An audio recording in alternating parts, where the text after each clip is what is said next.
자, 오늘은 배짱 있는 믿음이라는 그런 제목을 가지고 하나님의 말씀을 듣도록 하겠습니다. 자, 여러분, 하나님께서 이 아브라함을 지금의 이라크 땅에서 이라크 땅이 갈대아 우르에서 이제 하나님께서 이제 부르셨습니다. 자, 여러분, 부름을 받았을 때 그때 아브라함 나이가 75이었거든요.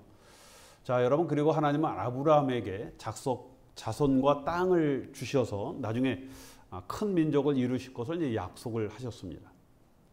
자, 여러분, 아브라함은요, 고향과 아비의 집을 떠나서 가나안으로 들어가서 이제 이민의 삶을 사지 않겠습니까? 어떻게 보면 뭐 자기가 자랐던 그런 고향 땅, 또 이 갈대아 우르 같은 경우는 우리가 잘 아는 것이 인류의 가장 처음의 문명이라고 일컫는 수메르 문명이 시작되어진 아주 그런 당시에는 번화한 곳이고 사람들이 살만한 그런 곳이었거든요. 하나님 거기를 버리고 떠나가라라고 이렇게 말씀을 하셨고, 아브라함 그 약속을 믿었기 때문에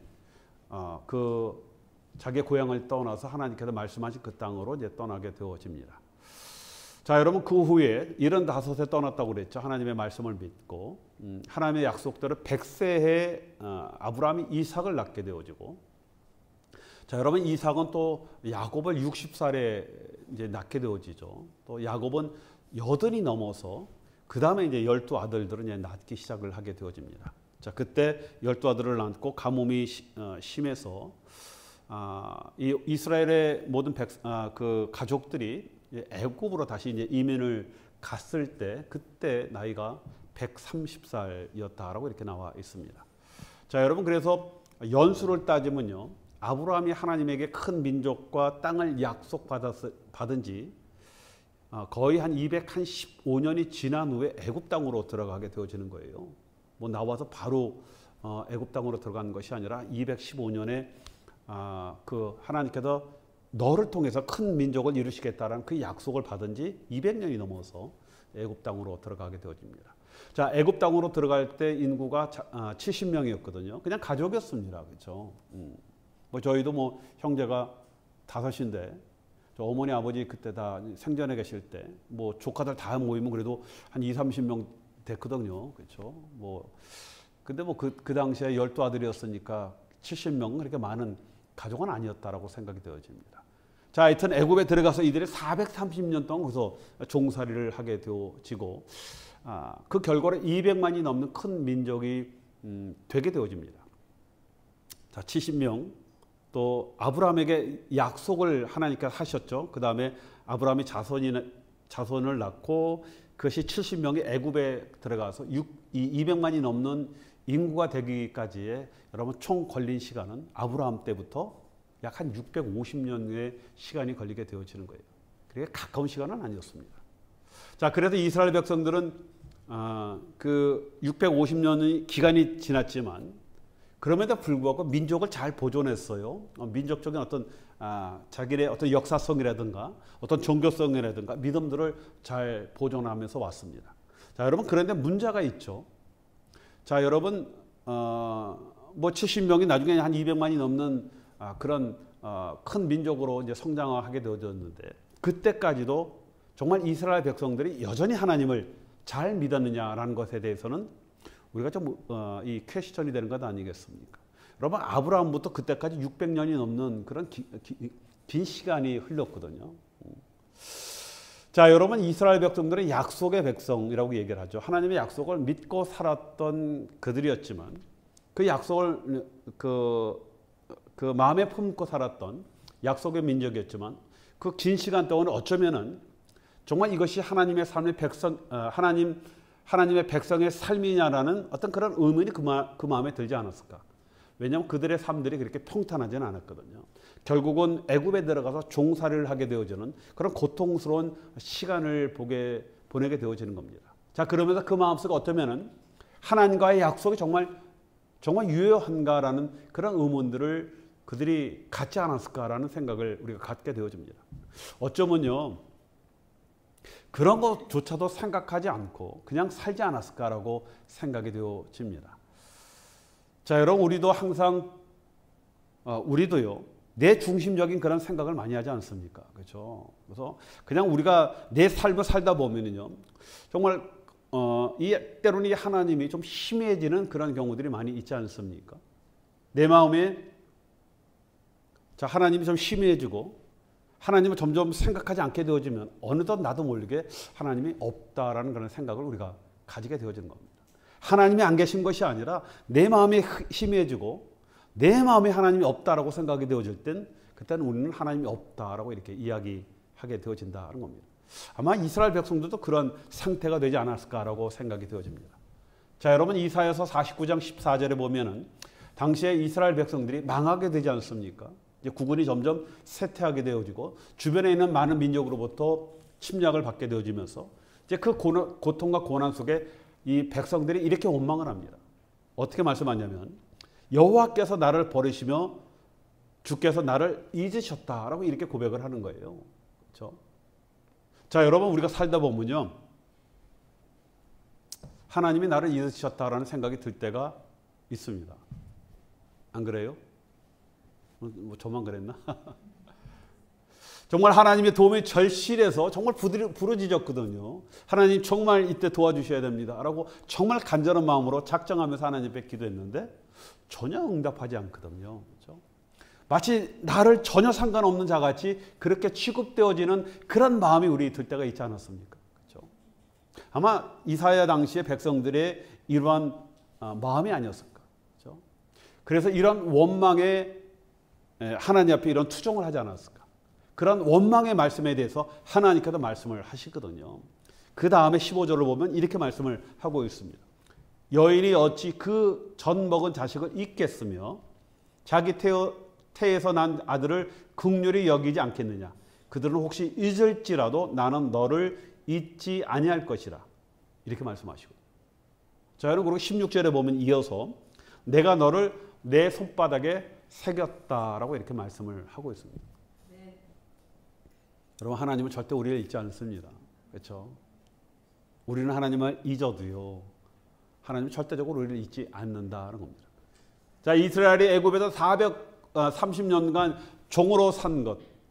자, 이것은 하나님이 이스라엘을 잊은 것이 아니라 여러분 그 기간 동안에 이스라엘 백성들이 하나님을 잊었다라는 겁니다. 그렇죠? 요셉의 영향 안에 있을 때는요, 먹고 살만했잖아요. 그렇죠? 요셉이 잘 보호해 주니까 잘 살다가 뭐 그러다 보니까 하나님이 있는 거예요. 어려움이 없으니까 등 따두고 배부르니까요. 이게 하나님 찾는 것 소홀해지는 건 아니겠습니까? 그렇죠? 자, 그러다가 고난이 오니까, 고통이 오게 되어지니까 그때 하나님을 찾게 되어지는 겁니다. 자, 여러분 그들에게 처했던 그런 재앙들, 그렇죠? 그들은 우리가 이 재앙에 처해 있다, 고난 가운데 있다라고 생각을 했지만, 자, 여러분 그렇지만 우리가 조금만 생각을 바꾸면 도리어 그것이 축복이었다는 겁니다. 그 고난 때문에, 그 정말 어려움 때문에 그들이 이스라엘 백성들이 하나님을 부르짖게 되어지고 하나님을 찾게 되어짐으로 말미암아 그것이 그 고난이 도리어 축복이 되는 것 아니겠습니까? 자, 여러분 이스라엘의 애굽에서 사는 그 삶은 우리는 고통의 삶이었다라고 생각할지 모르지만, 자, 여러분 하나님은요, 이 뻐꾸기가 알을 다른 둥지에 낳아서 키우지 않습니까? 안전하게. 그렇죠? 70명을 애굽이라는 둥지에 하나님이 거기다가 보내시고 거기서 자그마치 200만이 넘는 그런 대민족으로 성장하도록 그렇게 하셨다는 겁니다. 그리고 그 고난 때문에 그들이 하나님을 부르짖을 때까지, 하나님을 찾을 때까지 하나님은 그들을 기다리셨다는 것이죠. 만약에 이들이 좀 일찍 불렀다라고 한다면 저는 화건컨대 이 430년의 기간이 아마 줄어들 것이다라고 이렇게 생각이 되어집니다.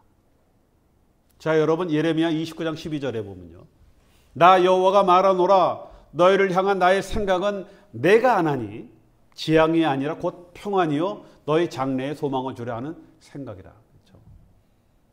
자, 여러분 우리가 고난 가운데 있다 하더라도 우리가 하나님을 잊지 않으면요, 그 고난이 바로 축복이다라는 겁니다. 자, 우리가 그런 말 많이 하잖아요. 고난 속에 감춰진 하나님의 축복들. 그렇죠? 자, 여러분 우리는 고난을 축복으로 이걸 바꿀 수 있는 그런 은혜를 우리가 하나님으로 받은 그런 하나님의 백성이다 하는 겁니다.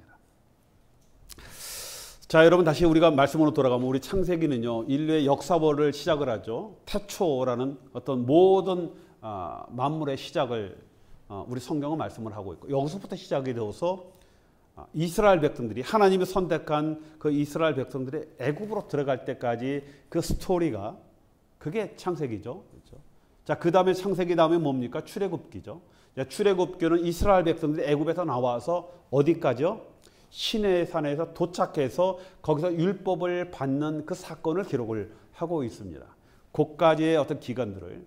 그래서 출애굽 때 그때 거기서 그 율법서에 있던 레위기를 이제 받게 되어지죠. 자, 그 다음엔 이스라엘 백성들이 이 시내 산에서 이제 출발해서 그 다음에 어디까지 가냐면은 요단 바로 동편에 있는 요단강 건너가기 그 동편에 있는 모압 평지까지 가게 되어지는 그 이야기가 무엇이라고요? 민수기 이야기거든요. 민수기. 자, 그 다음에 민수기 다음에 그 다음에 이제 신명기에서는 새로운 세대들, 9세대는 광야에서 다 죽게 되어지거든요. 새로운 세대들이 하나님의 말씀을 제대로 받지 못했기 때문에 그들이 요단강을 건너 가나안 땅에 들어가기 전에 모세가 그들에게 향한 설교의 말씀이 신명기 내용이다라고 이렇게 말씀을 드릴 수가 있습니다. 자, 여러분, 그런데 오늘은 이 민수기에서 중요한 사건들이 일어나게 되어지죠. 그렇죠? 그 중요한 사건은 바로 오늘 말씀이었던 이 가데스 바네아의 정탐 사건이었다는 겁니다. 자, 여러분, 이것은 정말 이스라엘에게 정말 가슴 아픈 그런 사건이에요. 자, 여러분, 이것 때문에 이스라엘 사람들의 대부분 다 광야에서 죽어야 하는 그런 정말 슬픈 이야기입니다. 자, 오늘 말씀이 여기에서 시작되어지는 것이죠. 자, 가데스 바나에 이제 도착한 이제 이스라엘 백성들. 자, 그런데 문제는 거기서 그냥 가나안 땅으로 들어가면 되는 겁니다. 그냥 바로 지척이에요. 그냥 그 바로 앞입니다. 근데 한 가지 누군가가 제안을 하는 거예요. 자, 우리가 들어가기 전에 상황을 좀 정탐하고 길을 좀 파악하자라는 그런 이야기를 합니다. 자, 여러분, 거기는요, 상황 파악하고 정탐할 그게 아니에요. 그냥 들어가면 되는 겁니다. 문은 열고 들어가면 되는 거지 정탐 파악하고 뭐 그런 일이 아니거든요. 그동안에 어려운 길을 다 왔고 문 앞에 와 있는데 뭘 또 정탐을 하겠습니까? 그렇죠?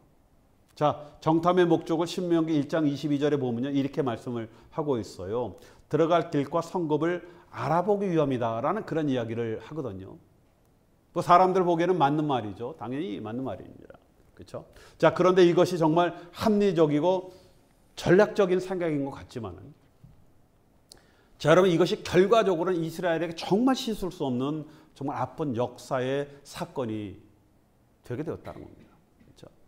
자, 여러분, 소수의 몇몇 사람, 손에 꼽을 사람 몇몇 사람만 남고 나머지는 다 죽게 되어지는 정말 그런 가슴 아픈 그런 역사적 사건 아니겠습니까? 자, 여러분, 때로는요, 우리도 우리의 논리와 합리성을 내세우잖아요. 그렇죠?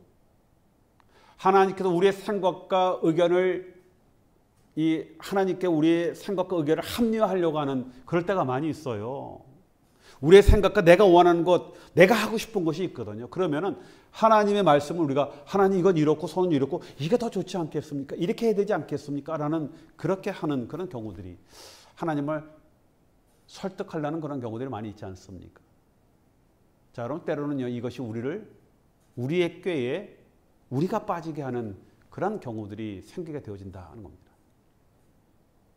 하나님은 저희를 너무나 잘 알고 있어요. 그렇죠? 우리와 상황과 모든 것을 너무나 잘 알고 있기 때문에 하나님께서 그런 말씀을 우리에게 주신 거거든요. 하나님께서 그런 뭐 전략적인 방법과 좋은 계획, 뭐 이것이 부족해서 그렇게 하는 것이 아니라 하나님 너무나 잘 알고 있습니다. 그래서 우리에게 주신 말씀이거든요. 그런데 뭐 여기에 우리의 무슨 전략과 계획이 뭐가 필요하겠습니까? 그렇죠? 우리는 상황 파악을 위해서 정탐이라고 했지만 하나님은 그 이스라엘 백성들이 이미 그 마음속에 미적거리고 핑계거리를 만들려고 하는 그들의 마음을 이미 아셨다는 겁니다. 그러니까 그런 거 하지 말고 그냥 가라라는 그런 말씀이었는데 백성들은 결국 이런 이유를 만들어낸 것 아니겠습니까? 자, 여러분, 가나안은 하나님의 약속의 말씀이기 때문에 무조건 들어가는 겁니다. 약속의 말씀이었거든요. 뭐 이것저것 따질 필요가 없는 거예요. 하나님이 약속하셨기 때문에 주기로 하나님이 작정되어 있는 그런 겁니다. 자, 그런데 주저하는 마음은 사람이 매어해야 할 정도의 그 포도송이가 눈에 들어와야 하는 것 아니겠습니까? 그들의 주저한 마음 때문에 그 풍성한 그 포도송이는 눈에 들어오지 않고 몇몇 사람들이 어떤 거예요? 부정적인 이야기가 그들 마음속에 들어오게 되어지는 겁니다. 그렇죠? 가나안 땅을 바라보고 정말 감사와 축제를 해야 되는데 그 사람들을 바라보고 그 안에 있는 사람들을 바라보고 절망과 두려움에 여러분 빠지게 되는 건 아니겠습니까? 여러분 우리의 생각이 꽉 차 있게 되어지면요 하나님의 축복이 보이지 않아요. 저는 목회를 하면서 그런 경험을 많이 합니다. 때로는 어떤 성도들을 볼 때 정말 이렇게 하면 좋은데 이렇게 해야 정말 하나님이 기뻐하는데 당장은 힘들고 어렵지만 이렇게 해야 정말 이게 하나님이 원하시는 그런 축복의 길인데 그런데 자신의 생각과 자신의 길을 걸어가는 그런 분들이 있습니다. 여러분 그러면 나중에 다시 돌아와야 돼요. 힘든 겁니다. 그렇죠? 다시 와서 다시 가야 되는 거예요. 자, 여러분 우리의 신앙이 정말 축복의 신앙이 되기 위해서는요. 무조건 하나님이 다 우리가 축복의 신앙이 되는 것은 아닙니다. 그렇죠? 축복의 신앙이 되기 위한 우리의 노력이 필요한 것 아니겠습니까? 먼저 하나님의 복을 받기 위해 우리가 치러야 할 대가가 있다라는 것을 반드시 알아야 하는 겁니다. 여러분 정말 축복을 받기 원합니까? 그러면 그 축복을 받기 위한 여러분 대가가 있는 거예요. 하나님 제가 그거 받겠습니다라고 해서 하고 하나님 앞에 그 축복을 요구해야 하는 겁니다. 그렇죠? 귀찮았는데 대가도 없는데 누구는 축복 주고 누구는 안 주고 누구는 복 주고 누구는 복을 안 주고 이건 불의한 하나님이죠. 우리 하나님 그런 하나님 아닙니다. 자, 여러분 창세기 1장 28절에 보면 우리가 잘 알고 있는 문화명령이라고 나와 있죠. 문화명령이지만 이건 하나님의 약속이에요. 창조 때 주셨던 우리의 약속입니다. 그때 뭐라고요? 우리가 정복하고 다스리라. 하나님께서 에덴 동산과 그 자연 환경을 만드시고 그냥 너희들이 여기서 거저 먹고 살라라고 말씀 안 하시고 아담과 하와에게 정복하고 다스리라라고 말씀을 하셨습니다. 여러분 정복해야 되는 거예요. 여러분 정복에는 때로는 노력과 힘과 어려움이 따르는 것 아니겠습니까? 또 아담과 하와에게 그냥 땅에서 뭐 먹을 게 거저 나는 것이 아니라 정작이라는 노동에 놀라운 하나님이 복을 우리에게 주셨다는 것을 결코 잊어서는 안 되는 겁니다. 여러분 하나님의 복, 하나님께서 준비한 열매를 우리가 받기 위해서는 반드시 우리 땀이 필요하다는 것을 가르쳐 주신 것이 이게 바로 창조의 섭리거든요. 자, 그런데 많은 사람들이 복을 받기 원하지만 정복하고 다스리는 대가를 치르는데 두려워한다는 겁니다. 이걸 두려워하는 거예요. 자, 여러분 젖과 꿀이 흐르는 가나안 땅, 그렇죠? 여러분 그 땅은 그냥 비어있는 그런 땅이 아니거든요. 당연히 비옥한 땅이기 때문에 강한 안악 자손들이 점령하고 있는 거예요. 또 그들이 점령하고 있었기 때문에 그 땅이 지금 보존되고 있는 것 아니겠습니까? 그렇죠? 이스라엘 백성들이 올 때까지 그 땅이 보존되어 있는 거예요.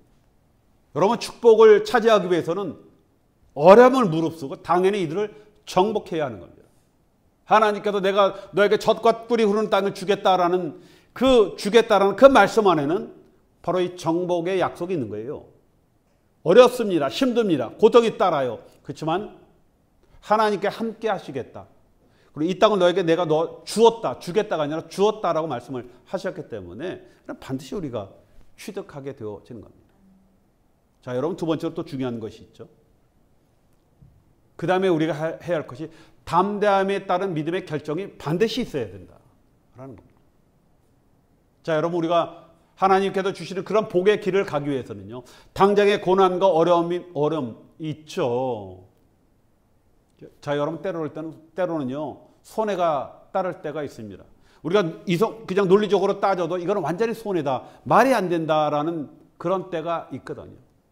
자, 여러분 그럼에도 불구하고 우리가 축복의 땅으로 들어가기 위해서는 믿음으로 담대한 결정을 해야 할 필요가 있다는 겁니다.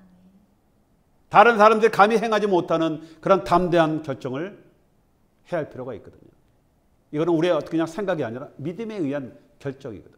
스스로 결정하고 결단하지 않으면 결과는 없다는 겁니다. 여러분 여기는 하나님의 은혜 이 얘기가 아니에요. 결단이 없으면 결과는 당연히 없습니다. 이게 은혜예요. 그렇죠? 그게 은혜죠. 뭐 그런 거 없는데 결과가 있다라고 하면 그게 뭐 은혜가 되겠습니까? 자, 여러분, 믿음은 하나님에 대한 철저한 신뢰의 근거를 바탕으로 결정하고 결단하는 것. 이게 믿음이에요. 그렇죠? 자, 그리고 이러한 신뢰는요, 그 사람을 하여금 긍정적인 사고를 만들어내게 되는 겁니다. 할 수 있다. 넉넉히 이거 넘길 수 있다. 지금 당장 내가 정말 숨이 끊어질 것 같지만 그렇지만 이길 수 있다라는 그런 자신감과 정말 담대한 긍정적인 생각들이 우리 마음속에 차게 되어진다는 겁니다. 자, 여러분, 그래서 믿음의 사람들은요, 때로는 논리적이거나 비합리적일지라 하더라도 이것이 정말 하나님이 기뻐하시는 그 말씀이다라고 하면은 할 수 있다라는 건 담대함으로 밀고 나가는 겁니다. 그렇죠? 자, 그리고 승리를 확신하는 겁니다. 자, 그러면 이 믿음에 하나님께서 역사를 하시는 거예요. 그런 믿음을 우리가 하나님 앞에 보여야 역사하시거든요. 자, 여러분, 우리가 신학을 받으러 예수님은 그냥 뭐 거저 막 이렇게 기적과 은혜를 베푸지 않습니다. 반드시 묻거든요. 그들의 믿음을 확인을 하시는 겁니다. 우리가 이 믿음을 딱 제시하셨을 때 그때 역사가 일어나게 되어졌다는 겁니다. 자, 여러분, 우리가 하나님의 능력과 또 하나님의 그 무한한 자원을 사용하지 못하는 것은요, 우리가 하나님을 머리로 믿으려 하기 때문에 그렇습니다. 하나님은 우리의 논리로 해석되어지는 그런 분이 아니거든요. 그렇죠? 우리가 설득한다고 설득당하시는 그런 분이 아니거든요. 너희 믿음을 내게 보이라 라고 말씀하시는 그분입니다. 우리가 믿음의 발을 디딜 때 역사가 일어나게 되어지는 겁니다. 자, 그리고 그것을 마음에 새기는 거예요. 기억하는 겁니다. 굉장히 중요한 논리죠. 구약에서 우리에게 주시는 그 말씀, 하나님을 기억하는 것. 그냥 기억이 아니라 나의 믿음을 통해서 내가 행했을 때 내 믿음 위에 역사하셨던 그 하나님의 그 기적을 기억하게 하는 겁니다. 그렇죠? 여러분, 나의 삶 안에 역사하신 하나님의 기적이 없으니 우리 가슴에 믿음이 채워지지 않는 거예요. 조그만 일이 있어도 흔들리게 되어지는 것 아니겠습니까? 자, 그래서 입으로는 능력과 권능의 하나님을 부르짖음에도 두려움과 공포 앞에서 스스로 자신들이 메뚜기가 되어지는 그런 왜곡된 믿음들이 드러나게 되어지는 겁니다. 평소에는 하나님의 자녀다라고 믿는 자에게 능치 못함이 없다 큰 소리 치지만 정말 그런 상황에 딱 됐을 때는 자신도 모르게 메뚜기 믿음이 되어지는 거예요. 이스라엘 백성들이 그렇게 하지 않았습니까? 자, 여러분, 민수기 13장 33절에 보면요, 이렇게 말을 하고 있어요. 우리는 스스로 보기에도 메뚜기 같으니 그들이 보기에도 그와 같을 것이니라.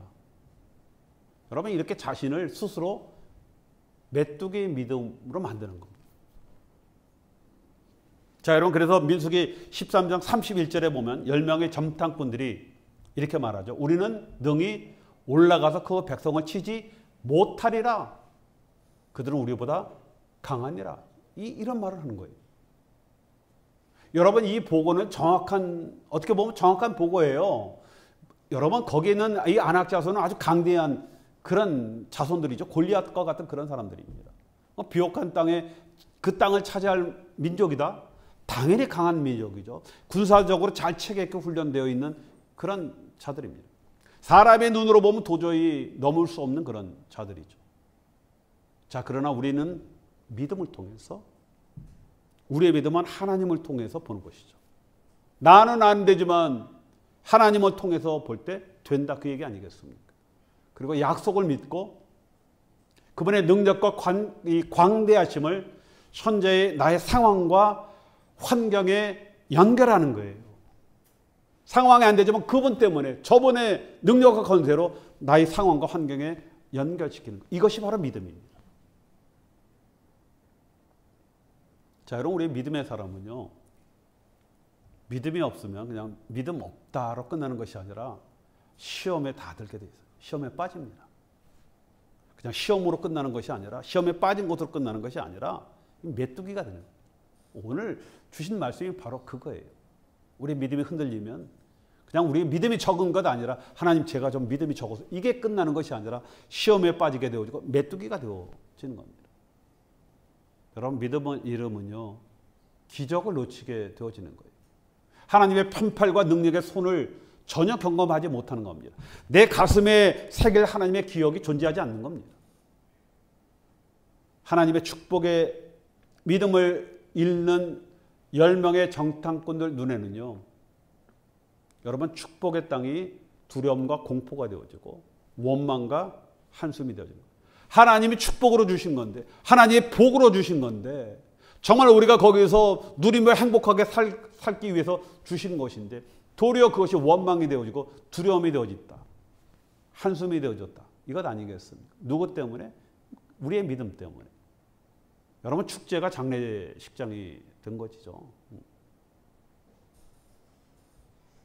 자, 여러분, 믿음이 무너진 자들, 그 믿음이 정말 메뚜기 믿음으로 된 자들은 이렇게 얘기를 합니다. 자, 민수기 13장 27절 29절에 보면 이렇게 나와죠.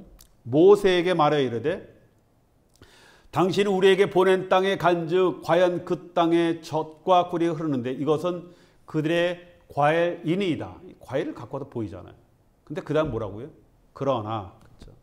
그러나 그 땅 거민은 강하고 성읍은 견고하고 시비 클 뿐 아니라 거기서 아낙 자손을 보았으며 아말리는 남방에 거주하고 헤딘과 여부스인과 아모이는 산지에 거주하고 가나안인은 해변과 요단내에 거하더이다. 다 강한 민족이거든요. 그들이 볼 때.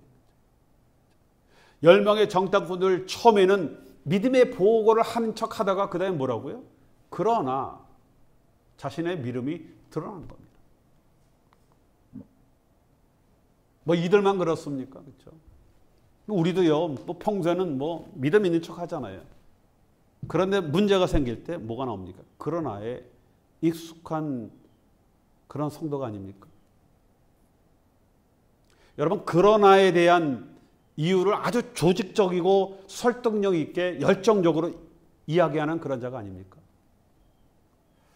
여러분, 그러나에 대한 자신의 생각과 논리를 이야기하는데 잘 훈련되어 있는 그런 자 아닙니까?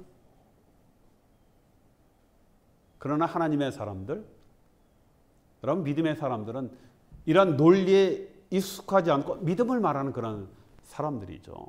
자, 여러분, 민수기 14장 8절에 보면 이렇게 얘기를 합니다. 여호와께서 우리를 기뻐하시면 우리를 그 땅으로 인도하여 들이시고 그 땅을 우리에게 주시리라. 누가 한 얘기입니까? 여호수아 갈렙이 두 사람이 한 얘기 아니겠습니까? 그렇죠? 내가 아니라 사람의 말이 아니라 환경의 문제가 아니라 아낙 자손이 문제가 아니라 오직 여호와께서 말씀을 하시면, 그렇죠? 여호와께라고 말을 하고 있는 겁니다. 하나님이 우리를 기뻐하시면 이것으로 모든 이야기는 끝이다라고 이걸 말씀을 하고 있는 것 아니겠습니까? 여러분, 하나님이 말씀하시면 끝나는 거예요. 그렇죠? 이것이 믿음의 사람들입니다. 자, 여러분, 나중에요, 이 갈렙이요, 가나안 땅에 이제 들어가죠. 그 다음에 땅에 분배할 때 사람들이 다 서로 안 가려고 했던 땅이 있어요. 나 저기는 좀 안 갔으면 좋겠다. 근데 그 땅이 굉장히 좋은 땅이거든요. 비어권 땅입니다. 그렇죠? 근데 그 땅이 어디냐? 헤브론이었어요. 헤브론. 여러분, 헤브론 땅에는 정말 아낙 자손들이 모여 사는 가장 축복의 땅이었거든요. 뿐만 아니라 이스라엘 자손들이 묻힌 그런 땅이었습니다. 자기 선조들이 묻혔던 무덤이 있는 그런 땅이었습니다. 그렇죠? 아무도 안 가려고 했어요. 왜요? 저 아낙 자손과 붙어서 겁나거든요. 들어갔음에도 불구하고. 근데 갈렙은 그때 나이가 80이 넘었거든요. 그 노령의 땅으로 뭐라고요? 저 땅 내게 달라. 그렇죠? 그래서 그 축복의 땅을 믿음으로 들어가서 결국 차지합니다. 그 아낙 자손 다 쫓아내고 갈렙이 그 헤브론 땅을 차지하게 되어지는 겁니다. 자, 여러분, 스스로를 메뚜기로 생각하는 것은요, 겸손이 아니에요. 여러분, 이것은 악한 것입니다. 하나님의 능력과 권세를 막는 악한 행동이 되게 되어지는 겁니다. 10명의 정탐꾼들의 보고가 죄가 된 것 첫 번째 이유가 바로 여기에 있던 것 아니겠습니까? 여러분, 이것 때문에 그 많은 이스라엘 백성들이 40년 동안 광야를 다시 방황해야 됐고 거기서 다 죽게 되어진 원인이 바로 여기거든요. 그렇죠? 단순히 믿음이 없고 두려움과 이 겁에 사로잡힌 것이 아니라 하나님의 약속의 말씀을 믿지 아니하고 스스로 나는 메뚜기다라고 말한 그 죄에 대한 대가였다는 겁니다. 때는 우리가 합당하고 논리적이다라고 생각이 들죠. 주변에 있는 사람도 다 그렇게 얘기해. 다 그렇게 믿어. 그렇죠? 그러나 그런 것이나 두려움 때문에 여러분 우리가 잘못하면 사단에게 속을 수 있다는 것을 조심을 해야 합니다.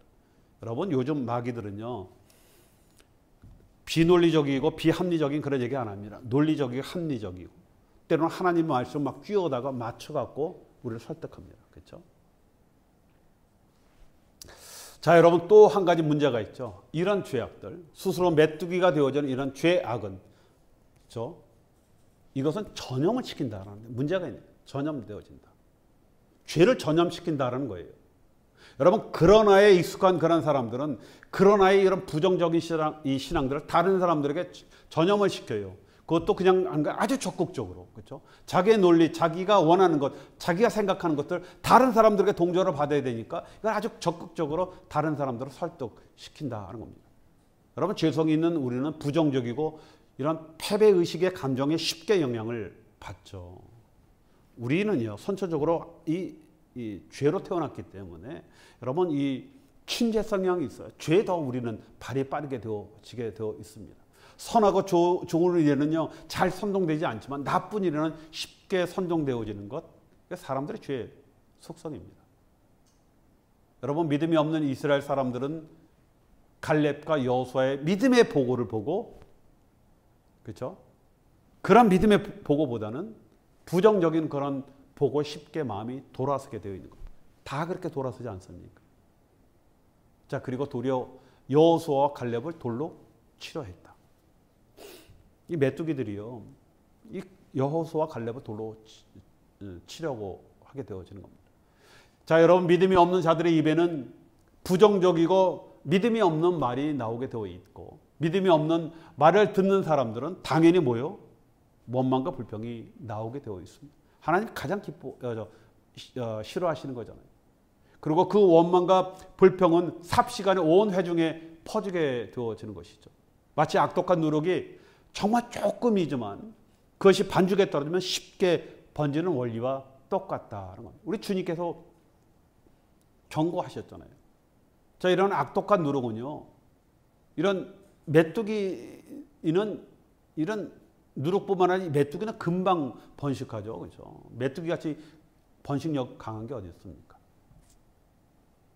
자, 여러분 이 악한 누룩이 번지라고 할 때 하나님의 사람들은 절대적으로 침묵이나 중립을 지키려 해서는 안 된다. 반드시 어떻게 해요? 자신의 믿음을 드러내야 하는 거예요. 그렇죠? 여러분 하나님 앞에는요, 여러분 이것도 아니고 저것도 아니고 중립이 없습니다. 기문기구 아니면 아예요. 예스 아니면 옵니다. 그렇죠? 메뚜기의 믿음이 온 회중을 소리 높여 밤새도록 메뚜기 믿음이 된 회중들이 소리 높여 밤새도록 통곡하고 모세와 아론을 원망하고 또 이 원망이 점점 커져서 하나님에 대한 원망으로 시작을 하게 되어지죠. 그들은 430년 동안의 치욕의 순간을 잊고 그동안 하나님의 기적과 역사가 단지 이 한마디에 무너져 내리기 시작한 거거든요. 대단히 믿음이 있는 것 같았지만 결국 딱 이 한마디에 무너져 내리는 것. 우리 이것을 메뚜기 믿음 이렇게 이야기합니다. 저는 메뚜기 믿음 참 많이 보았거든요. 믿음이 없는 악한 말 한마디에 모든 믿음이 무너져 내리는 그런 거 참 많이 봤습니다. 또 이러한 일에 주동적으로 사용된 자들에 대한 하나님의 심판은 더할 나위 없겠지만 동조된 백성들도 똑같이 여러분 40년 동안 광야에 살다가 하나님의 약속의 땅에 들어가지 못했고 다 죽었다라는 것을 우리가 결코 잊어서는 안 된다는 겁니다. 하나님 저 잘 몰랐는데요. 그냥 따라가기만 했는데 이게 통하지 않는다라는 것이죠. 자, 여러분 말씀을 맺습니다. 자, 여러분 우리가 고난 중에 있습니까? 혹시 여러분 앞에 거대한 산이 가로막고 있습니까? 우리가 정말 주의할 것은 메뚜기 신앙에 귀를 기울여서 우리의 믿음이 메뚜기 믿음이 되어서는 안 된다는 겁니다. 그렇죠? 하나님을 기억하고 다시 일어서는 겁니다. 그리고 우리 믿음의 결단을 하는 겁니다. 자, 여러분 이사야서 41장 10절에 이런 말씀을 하셨습니다. 두려워 말라, 내가 너와 함께 함이라. 놀라지 말라, 나는 내 하나님이 됨이라. 내가 너를 굳세게 하리라. 참으로 너를 도와주리라. 참으로 나의 오른손으로 너를 붙들리라. 그렇죠? 하나님이 약속하셨거든요.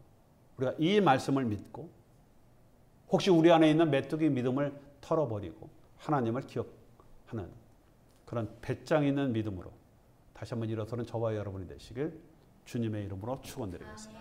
기도합니다.